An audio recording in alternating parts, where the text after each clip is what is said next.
Bismillahirrahmanirrahim. Assalamualaikum warahmatullahi wabarakatuh.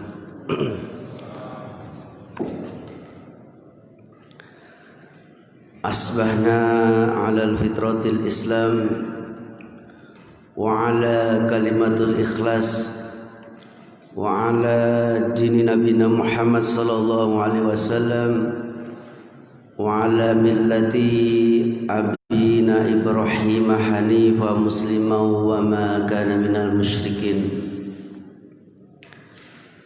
Asyhadu an la ilaha illallah wahdahu la syarikalah wa asyhadu anna Muhammadan abduhu wa rasuluh la nabiyya wa rasula ba'dah. Allahumma salli wa sallim ala hadan nabil karim Muhammadin wa ala alihi wa ashabihi wa man tabi'ahum bi ihsani ila yaumiddin. Tabarakallahu ta'ala fil kitabil karim. A'udzu billahi minasy syaithanir rajim. Ya ayyuhalladzina amanu taqullaha wa qulu qawlan sadida yuslih lakum a'malakum wa yaghfir lakum dhunubakum wa ma yuti'illaha wa rasulahu faqad faza fawzan 'azima. Wa qala an-nabiy sallallahu alaihi wasallam min husnil islami mar'i tarku ma la ya'nihi. Allahumma arhamna bil Qur'an wa sadaqa rasul karim, amma ba'd. Ma'asyiral muslimin, Bapak Ibu jamaah Masjid Al-Muhajirin yang semoga kita semuanya senantiasa dicintai dan dirahmati oleh Allah Subhanahu wa taala. Alhamdulillah, kita bersyukur kepada Allah pada hari ini merupakan hari istimewa buat kita. Hari yang dipilihkan oleh Allah menjadi hari yang terbaik yang kita lewati dalam satu tahun, karena Nabi sallallahu alaihi wasallam bersabda, afdalu siyami ba'da Ramadan syahrullah Muharram. Seutama-utama puasa setelah puasa Ramadan yaitu syahrullah, bulannya Allah, Muharram. Bulan Muharram itu dinisbatkan dengan kalimat jalalahnya Allah, syahrullah, yaitu bulannya Allah. Ada Baitullah, dinisbatkan kepada zalallah Allah dengan tempat yang mulia namanya Baitullah. Inilah yang Allah berikan kepada kita umatnya Rasulullah sallallahu alaihi wasallam, hari-hari terbaik, waktu-waktu terbaik. Mudah-mudahan pada hari ini kita telah melaksanakan puasa Asyura tanggal 10 Muharram. Kata Nabi sallallahu alaihi wasallam, qala ansuila saumi yaumi Asyura faqala yukaffiru sanatil madiyah. Kata Nabi sallallahu alaihi wasallam ketika ditanya oleh para sahabat, ya Rasul, apakah istimewaannya, apa keutamaannya puasa Asyura? Qala Rasulullah sallallahu alaihi wasallam, puasa satu hari yang kita lalui di 10 Muharram ini telah mengampuni dosa kita 1 tahun. Maka kalau pagi hari ini ada hidangan minuman, maka ini salah besar. Mudah-mudahan ini lupa. Berselawat kita kepada Nabi Muhammad sallallahu alaihi wasallam. Allahumma sholli ala Muhammad wa ala ali Muhammad. Semoga kita semuanya, Bapak Ibu, orang-orang yang senantiasa diistiqomahkan oleh Allah untuk senantiasa berada di atas jalan petunjuk sunnah-sunnahnya Nabi Sallallahu Alaihi Wasallam hingga akhir hayat kita, dan semoga kita semuanya mudah-mudahan kelak di yaumul mahsyar orang-orang yang berhak mendapatkan syafaatnya dari beliau insyaallah. Amin ya rabbal alamin. Bapak Ibu yang cintai dan dirahmati oleh Allah Subhanahu wa taala, pada kesempatan pagi hari ini kita akan mengkaji dua ayat, mentelaah, mentadaburi, mempelajari dari dua kandungan ayat yang termaktub di dalam surat At-Taubah, di ayat yang ke-71 dan di 72. Apa kata Allah Subhanahu wa taala? A'udzubillahi minasyaitonir rajim. Wal mu'minuna wal mu'minati ba'duhum awliya'u ba'd. Ya'muruna bil ma'ruf wa yanhauna 'anil munkar wa yuqimunas salata wa yu'tunaz zakat wa yuti'una Allaha wa rasulahu ulaika sayarhamuhumullah innallaha azizun hakim. Wa'adallahul mu'minina wal mu'minati jannatin tajri min tahtihal anharu khalidina fiha wa masakina thayyibatan fi jannatin 'adn wa ridwanun minallah dzalika huwal fawzul 'adzim. Inilah ayat yang akan kita bahas pada kesempatan pagi menjelang sholat Isra atau sholat syuruk. Dua ayat ini Allah telah menjanjikan tiga hal. Janji yang pertama itu satu di dunia, dan janji dua itu nanti akan ditunaikan oleh Allah di akhirat. Untuk mendapatkan tiga janji dari Allah Subhanahu wa taala, Allah meminta kepada kita itu sungguh-sungguh, ya. Dan kita layak enggak untuk mendapatkan janji itu, maka kita harus melayakkan diri. Dan kita memohon kepada Allah agar kita ini layak diberikan oleh Allah janji yang tiga itu. Satu di dunia, dua di akhirat. Agar janji itu ditunaikan, mesti yang 6 syarat ini harus kita penuhi sebagai syarat untuk mendapatkan hadiah dari Allah, janji dari Allah. Wa'adal mu'minina wal mu'minat, janji orang-orang beriman, laki-laki dan perempuan akan ditunaikan oleh Allah ketika 6 syarat ini harus kita penuhi. Allah biasanya menyeru di dalam Al-Quran itu menggunakan ya ayyuhalladzina amanu. Tapi hari ini Allah khususkan seruannya itu wal mu'minina wal mu'minat. Jadi kalau ya ayyuhalladzina amanu berarti itu seruan secara am, tapi seruan di ayat ini khas, ya, disebutkan langsung. Dan orang-orang yang beriman, baik laki-laki wal mukminat, dan orang-orang beriman dari kalangan perempuan.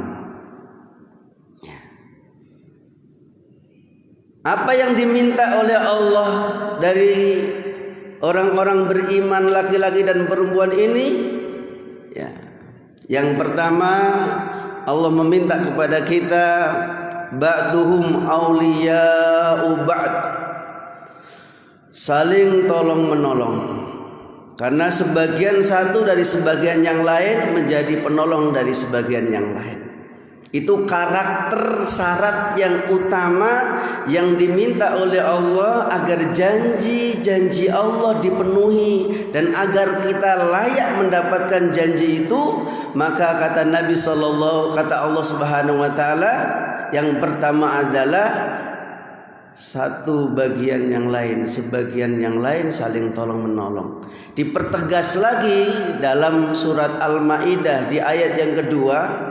Ayat yang kedua ini yang terakhir, wa ta'awanu 'alal birri wa taqwa wa ta'awanu 'alal ismi wal udwan. Tolong menolonglah kamu dalam kebajikan dan ketakwaan, dan janganlah kamu tolong menolong dalam dosa dan kejahatan.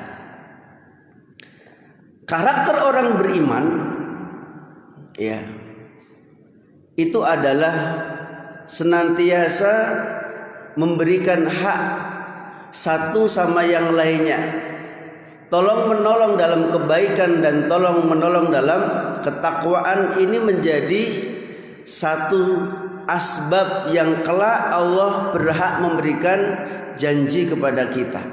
Ini yang pertama. Yang kedua, syarat yang kedua yang diminta oleh Allah Subhanahu wa taala, ya'muruna bil ma'ruf wa yanhauna 'anil munkar.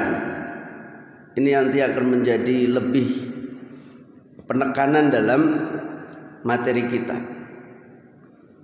Karakter yang kedua, sebab yang kedua, dan bahkan karakter yang kedua ini harus menjadi urat nadi kehidupan kita.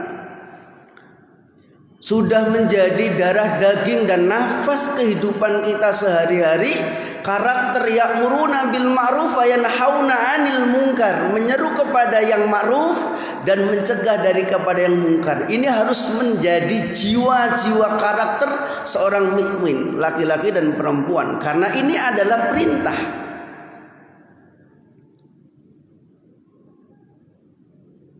Ini fi'ilnya fi'il amr, kata perintah.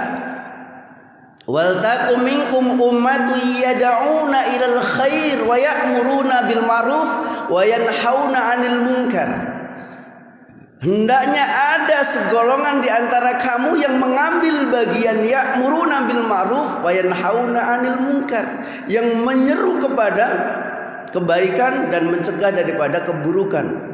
Bahkan ada satu ayat yang disematkan kepada umat ini, karena umat ini adalah umat yang terbaik, kata Allah.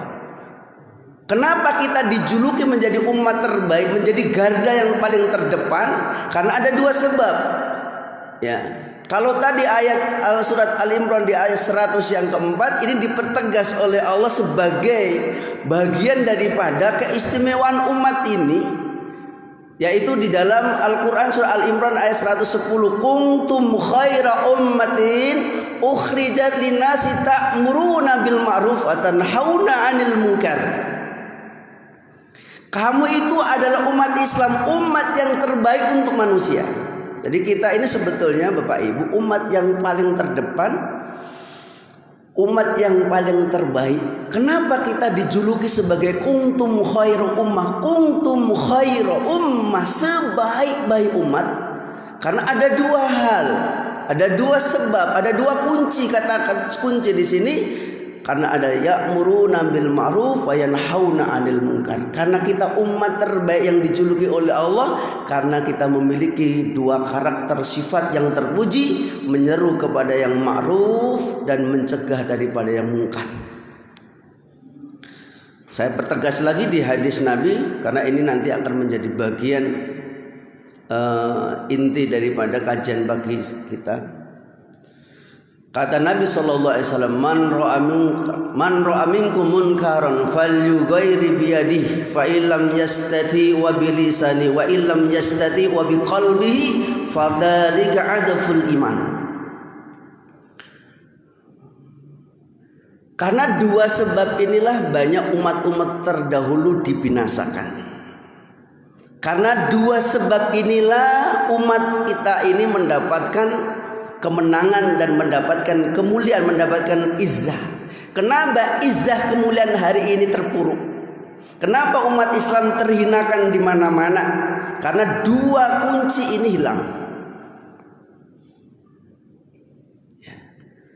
Sampai-sampai Nabi Shallallahu Alaihi Wasallam menegaskan dalam hadis yang saya bacakan, man ra'a minkum munkaron, barang siapa di antara orang mukmin, laki-laki dan perempuan ini melihat kemungkaran, karakternya mestinya segera untuk melakukan pencegahan. Maka karakter yang pertama, apabila kamu melihat kemungkaran, hendaklah engkau cegah dengan biliat dengan tangan. Dengan tangan di sini ditafsirkan dengan kekuasaan.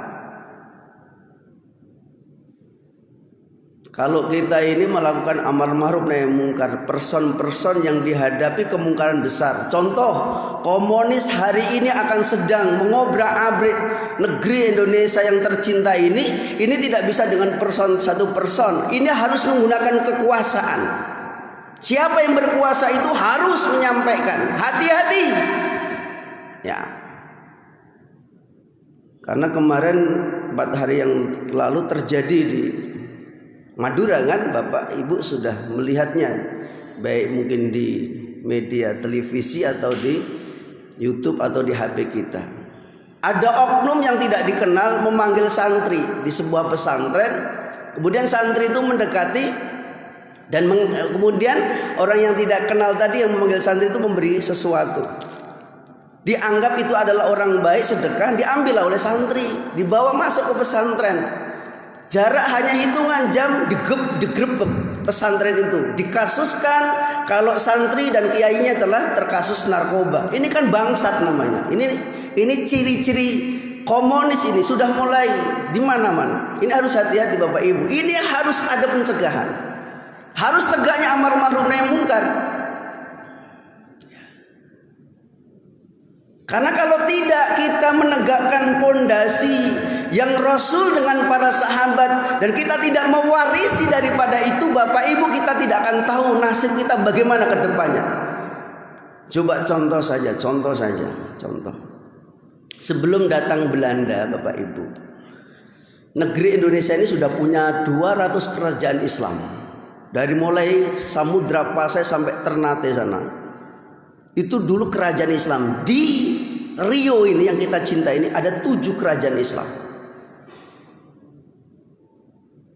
Candi Muara Takus, Kampar, itu bukan candi peninggalan Buddha. Jangan, Pak, tulisannya Arab di sana. Peninggalan Islam.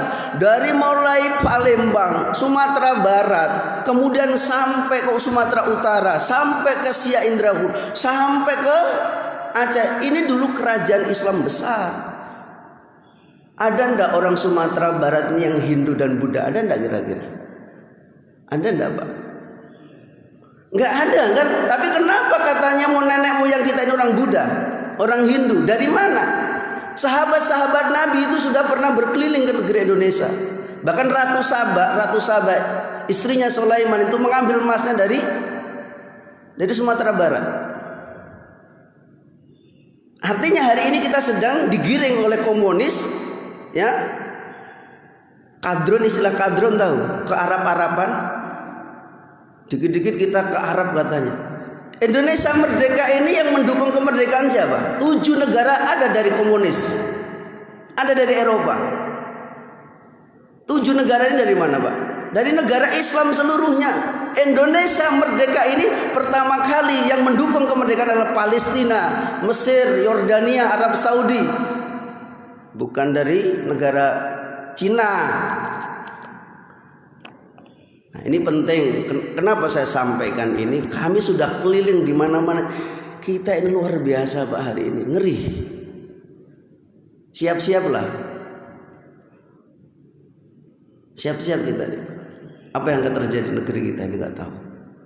Ini bukan menakut-nakuti, karena kondisi kita sudah nampak sekali. Kita dilemahkan, umat Islam dilemahkan, dikerdilkan, dihina. Ya.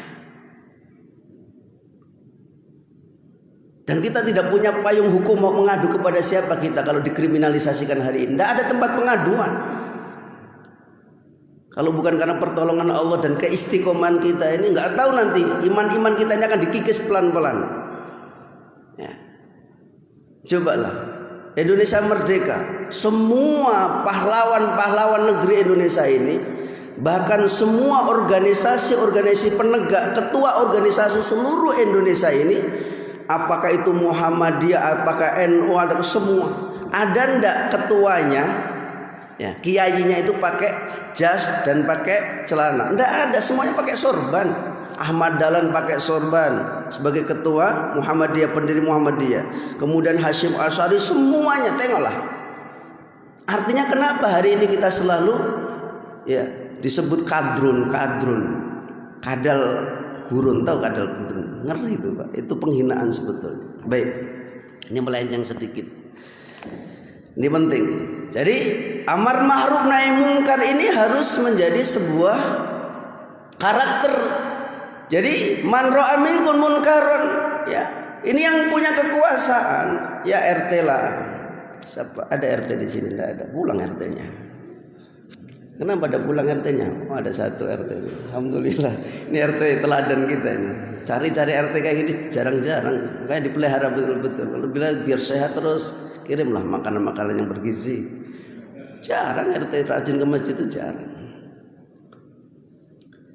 Ya. Coba kalau wali kota mengatakan seluruh kota Pekanbaru umat Islamnya, kan enak itu. Memang iya. Ya. Wali kotanya Islam Pak Firdaus namanya. Wakil wali kotanya Islam saya tahu juga. Pernah ke sini tuh. Tapi menegakkan ma'ruf nahi mungkar akan sebelum. Coba bapak-bapak luangkan waktu. Ya, berangkat mulai jam 9 malam lewat Soekarno Hatta sampai mentok ke Jalan Siak. Leton 3 yang sekarang mau baru itu. Tengok sepanjang jalan itu, warung remang-remang dengan lampu kelap-kelip itu isinya apa dalamnya itu, Pak? Kalau tidak percaya itu nanti duduk-duduk orang cantik, pakainya seksi, begini-begini itu siapa kira-kira siapa itu? Siapa yang akan menegakkan amar ma'ruf nahi mungkar itu siapa? Saya nggak mampu. Pak RT tidak mampu, tapi kalau wali kota memberikan edaran siapa yang masih buka remang-remang besok saya bongkar dengan Satpol PP. Selesai itu Pak. Harus tegak begitu mestinya. Ini sudah dipilih wakil-wakil rakyat yang Islam, mestinya dia mengurangi maksiat demi kemaksiatan, tapi tidak berkurang juga maksiat. Mau milih yang mana lagi kita? Kita kan dulu memilih mereka-mereka itu kan menjadi wakil kita kan, agar dia bisa mewakili kita untuk melakukan ini. Karena yang bisa menegakkan yang paling efektif itu ketika punya kekuasaan. Kekuasaan bilang pakai masker semua. Siapa yang nggak pakai masker denda betul, itu bisa kok. Apalagi yang ini, karena penting. Umar Abdul Aziz kan begitu. Siapa di antara kalian kami lihat nanti, kami pantau, kami dapatkan di pasar-pasar ada yang mencurang timbangan, akan aku tangkap kemudian. Pasar-pasar Madinah, pasar-pasar umat Islam, tidak ada orang berani curang. Kenapa? Ditegakkan amar ma'ruf nahi mungkar hisbah. Nggak berani macam-macam dia. Ini yang menegakkan amar ma'ruf nahi mungkar siapa? Ada segelintir manusia yang pengen peduli terhadap amar ma'ruf nahi mungkar, dituduh teroris pula Pak. Iya kan? Tuh belum pulang dari Arab Saudi sampai hari ini. Itu bukan karena takut Pak. Itu ingin mengambil daripada anak bangsa yang peduli terhadap negerinya yang mulai seperti ini. Dia mengambil bagian dari sekian bagian. Ada bagian dakwah, ada bagian sosial, ada bagian pendidikan, pesantren, sudah banyak. Dia mengambil dengan kaum muslimin, ngambil menegakkan amar ma'ruf nahi mungkar. Tapi tantangan paling besar Pak, mestinya bergembira kita, karena kita tidak mampu. Ada kaum muslimin sebagian kecil yang mengambil bagian yang beresiko besar ini, tapi juga tidak didukung oleh pemerintah, justru malah dimungsuhi. Ngeri nih Bapak. Baik, nah ini penting. Karena umat-umat terdahulu dibinasakan oleh Allah ini karena amal ma'ruf nahi mungkar tidak ditegakkan. Bayangkan Bapak Ibu, di rumah Bapak Ibu, bapak rajin sholat, ibu rajin sholat, anaknya nggak sholat. Kalau tidak ditegakkan amal ma'ruf nahi mungkar ini akan rusak keluarga Bapak Ibu. Maka mesti bapak atau ibu mengambil bagian man ra'a minkum munkaran. Ketika melihat kemungkaran dalam rumah tangga kita, respect, harus cepat, harus tegakkan amal ma'ruf nahi mungkar. Jangan biarkan kemaksiatan di rumah kita berlalu sementara kita tahu hukumnya. Di dalam syariatnya Allah itu dilarang meninggalkan sholat contoh, dan itu banyak yang dilanggar oleh ahli keluarga kita. Kalau kita membiarkan akan rusak ini Bapak Ibu. Pondasi terakhir kita ini dari rumah sekarang itu, karena yang akan dirusak-rusak adalah rumah kita Bapak Ibu. Anak-anak kita akan dirusak. Kita sekarang merasakan betul betapa susahnya kita mengatur anak-anak kita. Belum anak tetangga, belum masyarakat, anak kita aja kadang-kadang susah kita. Karena sudah terbiasa, udahlah biasalah. dimaklumi sekali. Jadi karakter kebiasaan buruknya. Tapi kalau kita juga mengambil karakter tadi, kebiasaan setiap ada kesalahan, setiap ada kemaksiatan dosa, kita tegakkan, insya Allah itu menjadi karakter yang terbaik. Baik, ya. Kalau tidak punya kekuasaan bil lisan, menegakkan amar ma'ruf munkar dengan lisan, sampaikan person dengan person, pelan-pelan.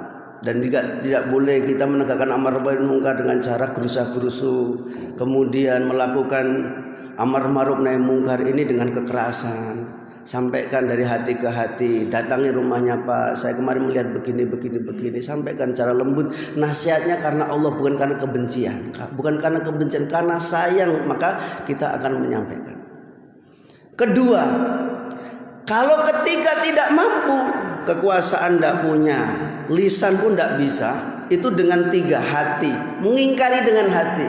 Melihat kemungkaran itu hati itu ada benci, setidaknya benci dengan kemungkaran, setidaknya ada kecemburuan dalam hati kita ini. Melihat kemungkaran itu cemburu. Mestinya kalau andaikan saya di kampung ini jadi lurah, saya melihat ini akan, setidaknya kalau andainya saya.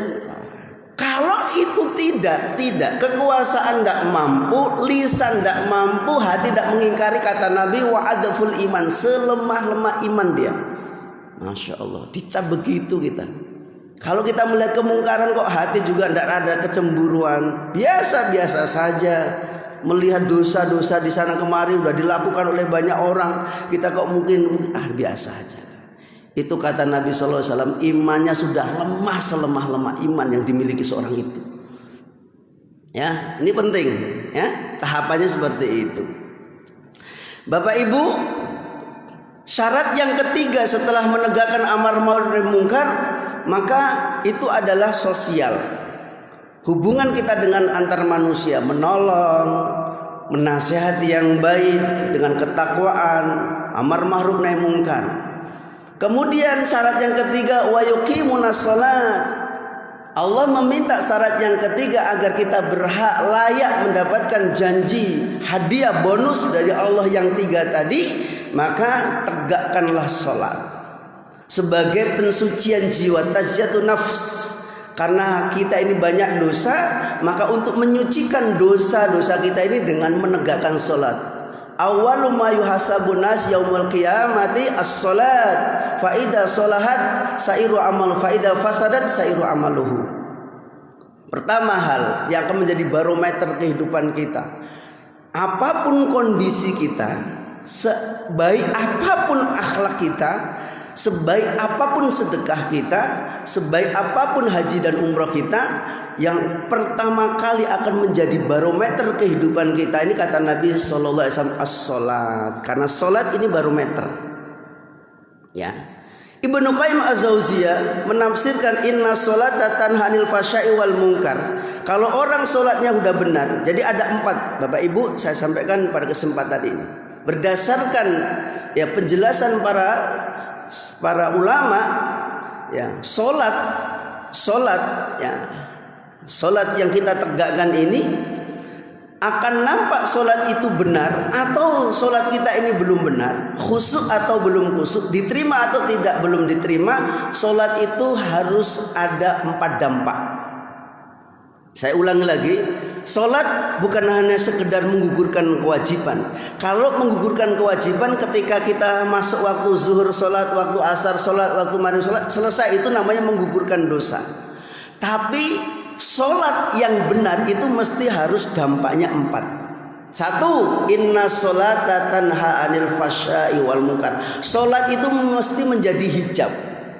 Solat itu harus menjadi benteng. Solat itu menjadi dinding dari perbuatan keji dan mungkar.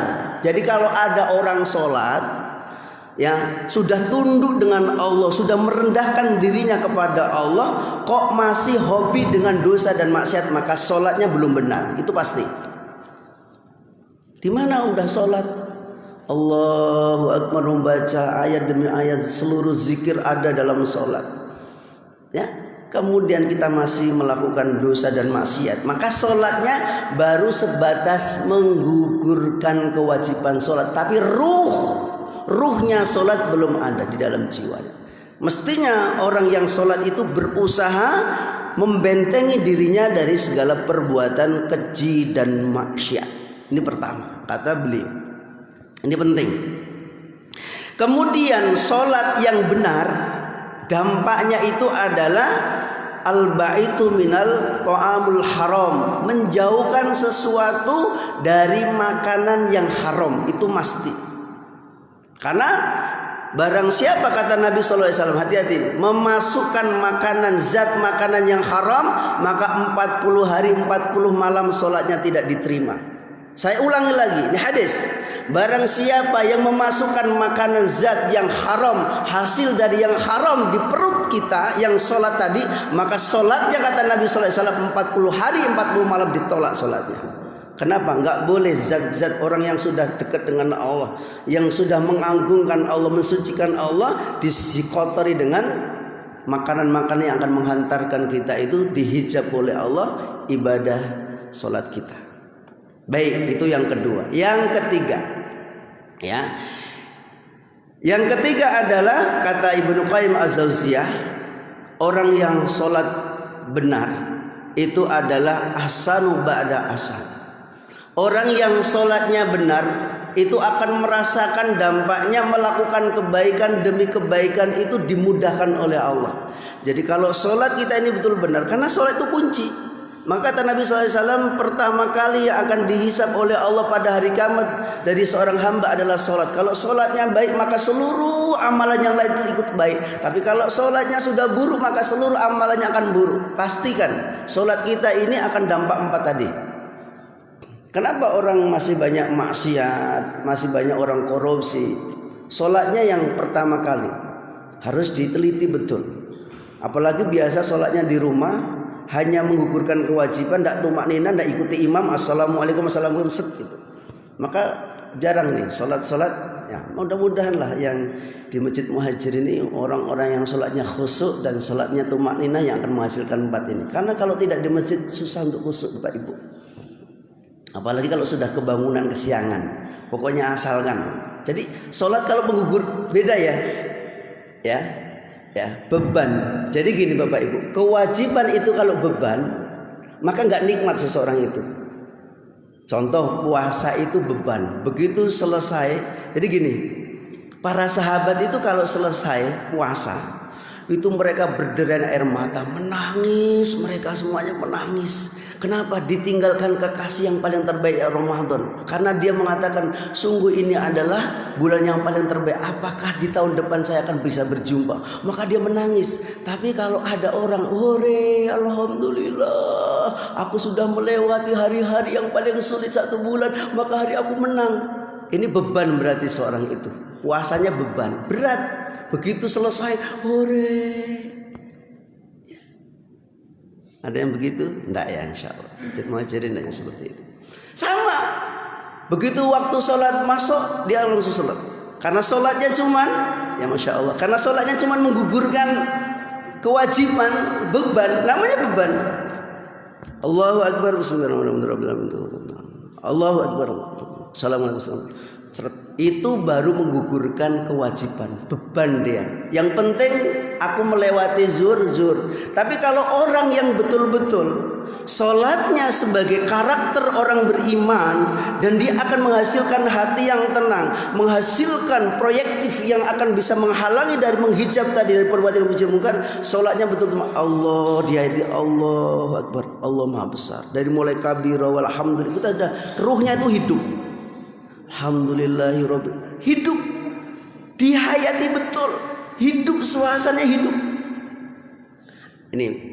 Kemudian yang terakhir, sholat itu mesti ya akan menjadikan seseorang itu semakin tawadhu. Orang yang sholat itu benar sholatnya, tumaknina, setelah dari sholat menghasilkan kebaikan-kebaikan. Ya, mesti orang yang sholat yang benar itu Bapak Ibu melakukan kebaikan berikutnya, nikmat. Sholat duha nikmat, puasa Asyura nikmat. Jadi kita di dalam, kata Nabi SAW, Imam Nawawi memberikan klasifikasi itu ada 3 Bapak Ibu dalam Muharram ini.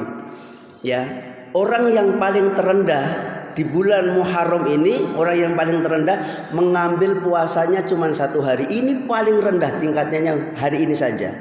Tingkatan yang kedua itu adalah mengambil puasa tanggal 9 kemarin tasyu'a. Kata Nabi SAW, kalau aku diberikan kesempatan hidup tahun depan, maka saya akan melaksanakan puasa tanggal 9. Imam Syafi'i rahimakumullah dan muridnya, dan kemudian Imam Ahmad dan Ishaq mengatakan puasa tanggal 9 itu juga sunnah. Karena Nabi mengatakan kalau andai kan tahun besok saya masih hidup, maka saya akan melaksanakan puasa tasyu'a. Ini tingkatan yang kedua, puasanya 9 dan 10. Tingkatan yang paling terbaik melakukan sebanyak-banyaknya puasa di Muharram. Kenapa? Ini syahrullah terbaik. Maka ibu kalau menghitung ada sekitar dapat 11 kita. 1, Seninnya kita dapat 4. Kamisnya dapat 4, 8. Tasyu'a dengan Asyura dapat 2. 8 tambah 2 berapa? 9. Besok hari Selasa, Rabu, Kamis kita jatuhnya kepada Yaumul Bid 13, 14, 15. Dapat 13 hari. Alhamdulillah. Jangan dilewatkan itu Bapak Ibu. Ini hadiah bonus.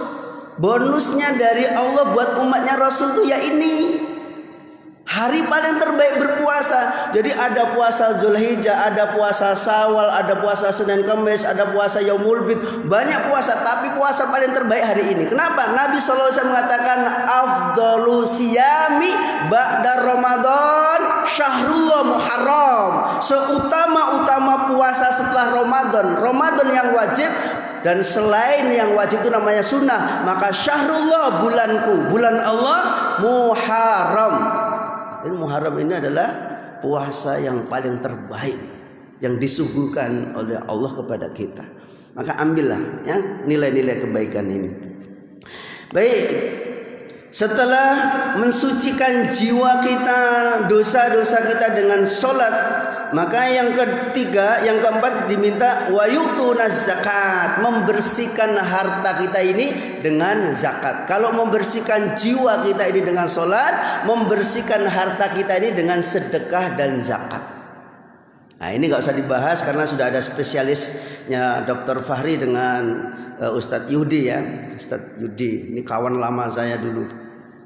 Kemudian wa yuti'una Allah wa rasulahu, mentaati Allah dan mentaati Rasul. Artinya kita melakukan ketaatan segala yang diperintahkan oleh Allah, kemudian yang dilarang oleh Allah, kemudian apa yang diperintahkan Rasul dan yang dilarang Rasul. Kalau 6 ini sudah kita lalui dalam hidup ini Bapak Ibu, Allah akan janjikan, Allah akan tunaikan janji itu. Yang pertama ini, yang pertama itu kata Allah Subhanahu wa taala, ulaika sayarhamuhumullah. Ini penting. Ini penting. Ini janji yang paling istimewa di antara janji-janji yang Allah berikan kepada makhluknya ini. Allah akan memberikan rahmatnya. Rahmatnya Allah, kata Imam Bukhari di dalam kitab Al-Lu'lu' wal Marjan. Ini hadisnya sahih. Kalau sudah Imam Bukhari berarti menandakan kualitas hadisnya paling terbaik. Apalagi ditulis oleh satu buku. Ada buku satu, ada Bukhari Muslim, ya, yang ditakhrij oleh Ibnu Hajar Asqalani, namanya Kitab Fathul Bari. Itu ada sekitar 16 jilid kitabnya. Kemudian ada Sahih Muslim tersendiri itu. Ada satu buku yang ditulis oleh 2 ulama ini, Bukhari Muslim, namanya Kitab Al-Lu'lu' wal Marjan. Satu kitab ini ditulis oleh 2 ulama ini, makanya riwayat Bukhari Muslim. Beliau mengatakan Allah itu memiliki 100 rahmat. 100 rahmat. 99 rahmatnya Allah simpan. Satu rahmat ini dibagi oleh seluruh makhluknya, jin, manusia, hewan. Pak, kita ini cuman baru 1 rahmat ini Pak. Udah kayak gini nikmatnya ya. Yang 99 ini disimpan jadi tabungan yang akan diberikan oleh Allah terhadap penduduk surga nanti. 99 Allah simpan, yang haknya untuk mendapatkan 99 ini bagi orang beriman. Rahmat yang satu ini ya disebutkan oleh Ibnu Katsir, itu ada 18 rahmat di dunia ini. Tingkatannya berbeda. Hujan itu juga rahmat. Alhamdulillah, mudah-mudahan hujan itu menjadi rahmat. Selalu begitu kan Bapak Ibu? Mudah-mudahan kita ini setelah pengajian ini bisa mendapatkan rahmat dan istiqomah. Rahmat itu bisa kasih sayang, rahmat itu bisa iman, rahmat itu bisa rezeki, banyak. Tapi ada satu rahmat yang tidak diberikan kepada semua orang. Ini ayatnya itu ya, itu arahnya. Setelah 6 tadi kita lalui, ta'awun 'alal birri wat taqwa, melakukan perbaikan kepada sesama manusia, tolong menolong, menegakkan amar ma'ruf nahi munkar, menegakkan salat, menegakkan zakat, berusaha kita taat kepada Allah dan Rasul. Maka kalau tidak melalui ini tidak mungkin. Karena untuk mendapatkan yang satu ini harus ini diikuti. Nah, Bapak Ibu, kalau rahmat berupa rezeki, semua orang mendapatkan tidak rezeki? Saya tanya sama Bapak Ibu. Orang sholat dapat rezeki enggak? Orang yang sholat dapat rezeki, orang tidak sholat juga dapat rezeki. Rahmat hujan, orang sholat sama orang tidak sholat dapat enggak hujan? Dapat. Kasih sayangnya Allah berikan itu. Tapi ada satu rahmat yang tidak semua, bahkan orang Islam itu tidak semua. Ini penting ini. Saya tanya lagi kalau nggak percaya Bapak Ibu, apakah semua orang sholat? Apakah, saya ulangi lagi, apakah setiap orang muslim sholat? Ada enggak orang muslim tidak sholat, Pak? Saya tanya lagi nih, apakah semua muslim bisa baca Al-Quran? Nah, saya tanya lagi, ada enggak orang Islam korupsi? Nah, gitu lagi nanti. Jangankan korupsi, hatinya komunis pun ada. Bajunya baju muslim tapi hatinya komunis, ada enggak? Intinya gampang. Kalau Al-Quran, bicara Al-Quran itu gampang. Kalau kita mau membongkar satu ayat dalam Al-Baqarah yang Bapak baca berulang-ulang, Allahu waliyul ladzina amanu yukhrijuhum minadh-dhulumati ilan nur walladzina kafaru liyamut-taghut. Dua saja manusia ini. Satu mengajak kepada cahaya, satu mengajak kepada kegelapan. Jadi sampai hari kiamat nanti pertarungan ini ada dua. Sampai hari kiamat ini dua ini akan selalu bertarung, mengambil simpatisan di antara manusia. Satu, ada orang yang mengeluarkan dari kegelapan, zulumat ila nur, dari kegelapan kemaksiatan dosa, berusaha, ya, para rasul, para nabi, para ulama, para tabi ini berusaha mengeluarkan manusia dari kesyirikan kepada tauhid, dari kemaksiatan kepada ketaatan, ya, dari bid'ah kepada yang sunnah. Ini tugas yang mulia, selalu ada di panggung dunia ini. Satu, manusia ingin mengeluarkan dari keterangan, dari cahaya kepada kegelapan. Ada orang berusaha dengan sekuat tenaga. Orang sudah jelas Islam itu rahmatan lil alamin, panduannya Al-Quran dari Allah, sumbernya paling terbaik, pengen pula dirubah-rubah.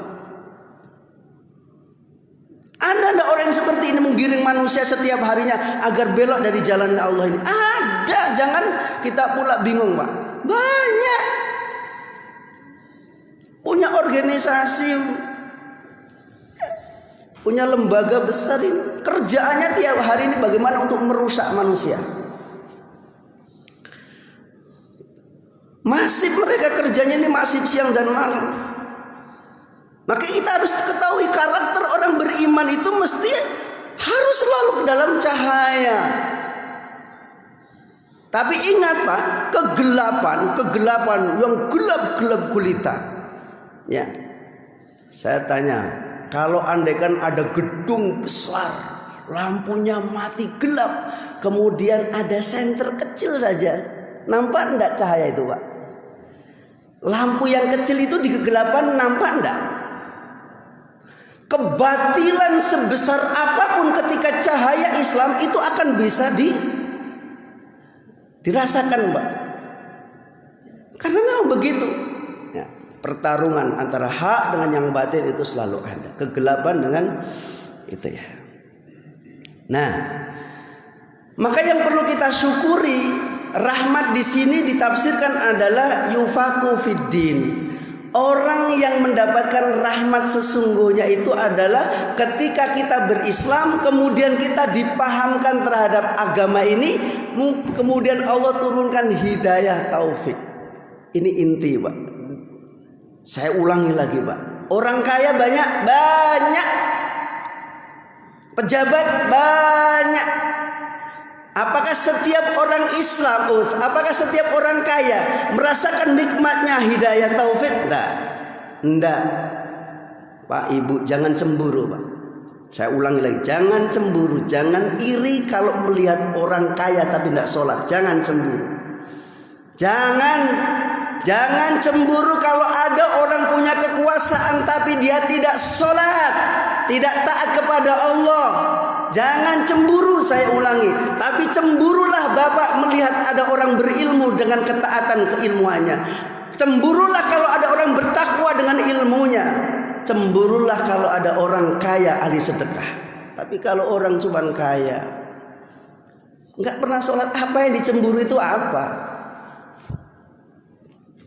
Karena kata Nabi Shallallahu Alaihi Wasallam, kekuasaan, harta, ilmu tidak dipegang oleh orang soleh, maka ilmu, kekuasaan, harta itu akan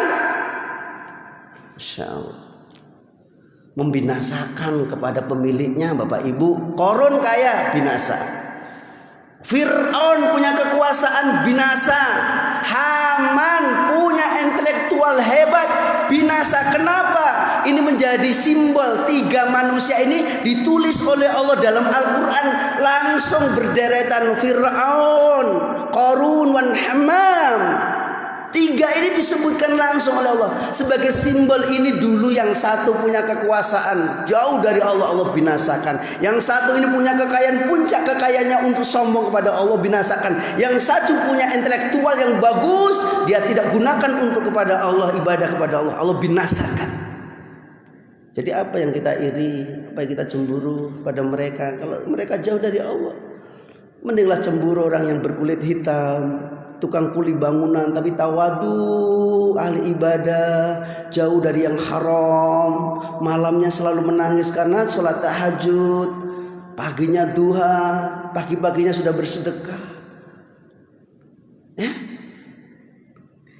Artinya rahmat itu, Pak, kita diberikan oleh Allah taufik dan menikmati keislaman kita ini, kemudian Masya Allah ditutup kematian kita dengan husnul khotimah. Itu adalah cita-cita mulia dan itu prestasi paling tertinggi dan yang besar. Tidak ada dunia ini prestasi yang paling besar yang disematkan di dalam diri seseorang kecuali istiqomah dan husnul khotimah.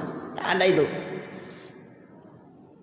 Karena itu hanya didapatkan orang yang husnul khotimah dan istiqomah ketika tadi kita bisa melakukan 6 hal tadi. Baik Bapak Ibu, kita sebagai hampir selesai ya. Baru masuk ke ayat yang ke-72. Janji yang pertama tadi ditunaikan oleh Allah di dunia. Apa janji Allah? Allah berikan hidayah taufik, dipahamkan dia terhadap din Islam ini. Jadi Bapak Ibu kalau bisa beribadah dengan baik, nyaman sholat tahajud kita, nyaman sholat 5 waktu kita, bersedekah dengan mudah, menjaga lisan kita, Masya Allah, berbuat baik dengan tetangga, berbuat baik terhadap suami, berbaik kepada istri, berbuat baik kepada anak-anak. Kita rasakan itu nikmat. Berbahagialah Bu. Itu tidak didapatkan orang-orang semuanya Bapak Ibu. Tahu enggak Bapak Ibu yang punya rumah bagus di sana itu Pak? Sana jauh di sana, rukonya banyak jauh. Setiap malam enggak bisa tidur Bapak Ibu. Mereka enggak nyenyak tidurnya. Kenapa? Punya hutang 30 miliar di bank Bapak Ibu. Aduh, andaikan aku bisa mati, maka hari ini akan mati. Kenapa? Hutangku 30 miliar di bank. Cicilannya setiap bulannya itu Masya Allah 35 juta. Cicilannya saja, bunganya.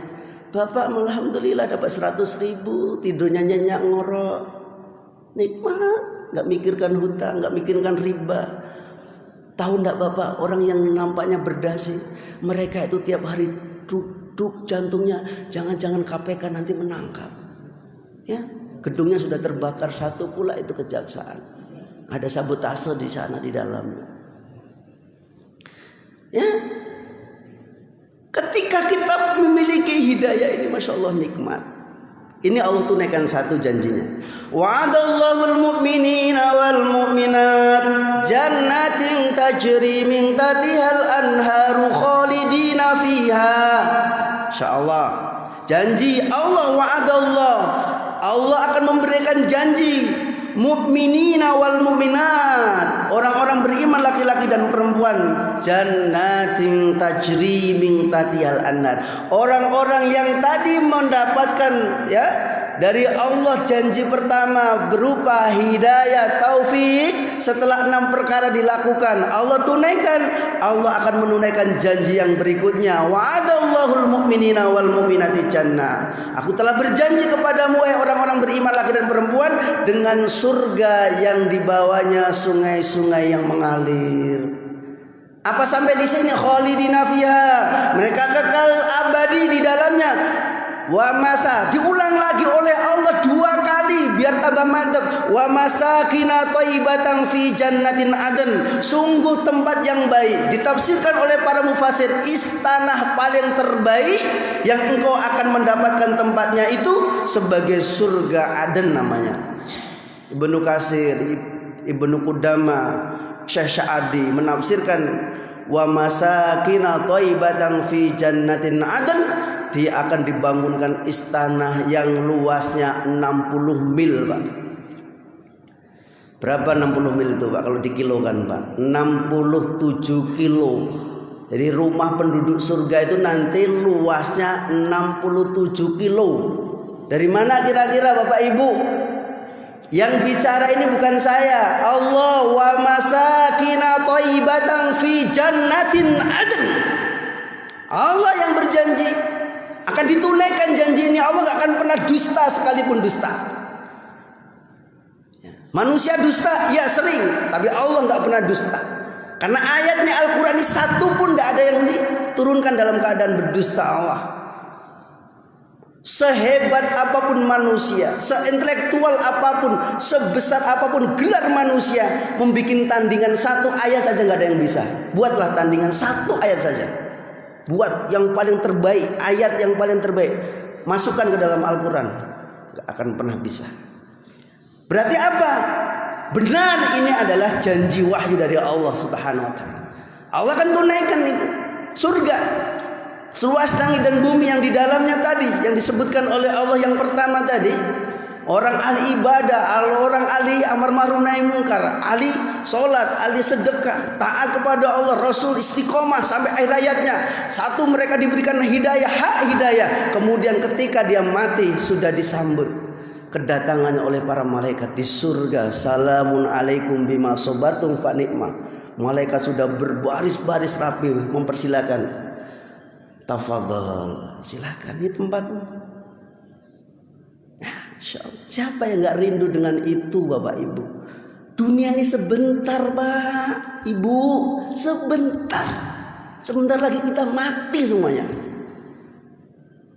Cobalah bayangkan tetangga-tetangga kita yang sudah wafat itu sudah berapa banyak. Gak akan pernah kembali lagi, gak akan pernah hadir lagi di muka bumi ini. Gak akan bisa beramal, gak akan bisa sholat isra, gak akan bisa sholat berjamaah, gak akan bisa menuntut ilmu. Tutup usianya. Bapak Ibu yang masih diberikan kesempatan ini masih bisa beramal sebanyak-banyaknya, bisa mengungguli orang-orang yang mati. Kalau orang sudah mati kan tutup.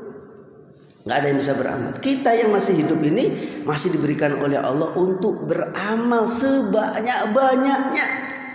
Ya, Masya Allah. Apakah cukup di surga itu? Janjikan Allah 2. Ya, di akhirat itu 2. 1 janjinya surga.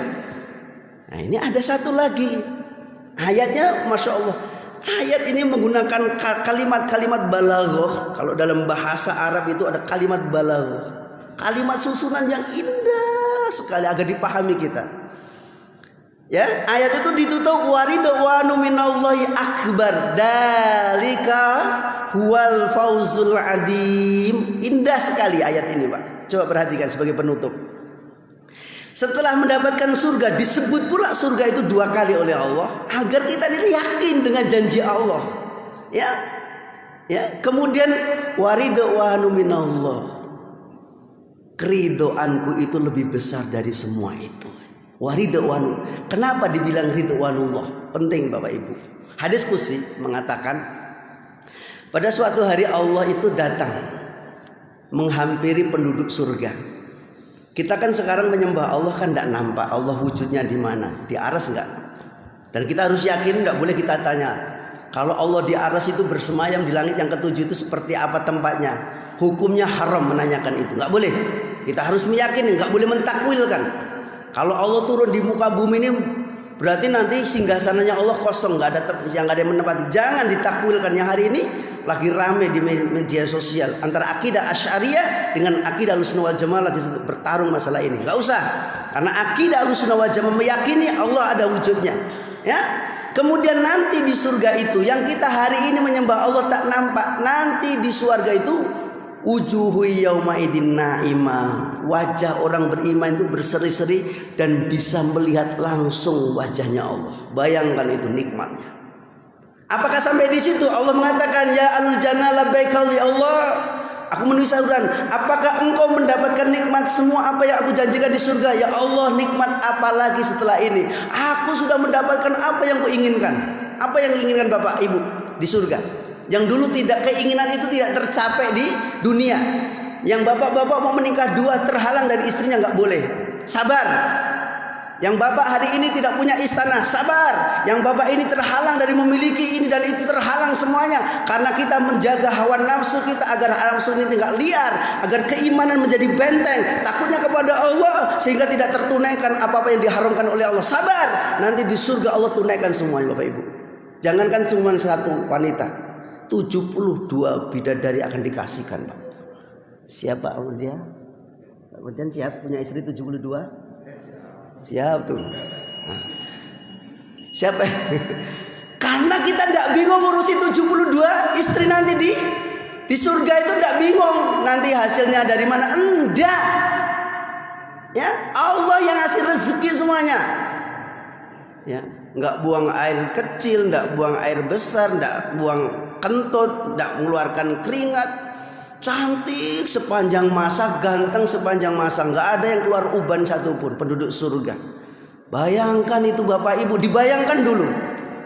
Itu janji dari Allah, waridwanullah. Setelah Allah melihat itu, apalagi ya Allah dari itu? Apa kata Allah? Aku meridhoimu dan aku tidak murka kepadamu selama-lamanya. Masya Allah, itulah puncak kenikmatan. Maka kata Allah, dalika wal fajr, itulah kemenangan yang abadi, itulah kebahagiaan yang abadi. Demikian yang bisa kami sampaikan. Kalau waktu Isya sudah datang, mudah-mudahan kajian kita mengkaji dua ayat surat Taubah ayat 72 dan 71 dan 72 nanti bisa dibuka lagi di rumah untuk memberikan kekuatan kepada kita. Dan saya berdoa kepada Allah, mudah-mudahan Bapak Ibu semuanya diberikan kemudahan dalam beramal soleh. Semoga puasa kita satu hari ini mudah-mudahan menggugurkan dosa-dosa kita 1 tahun. Subhanakallahumma bihamdika asyhadu an la ilaha illa anta astaghfiruka wa atubu ilaik. Assalamualaikum warahmatullahi wabarakatuh.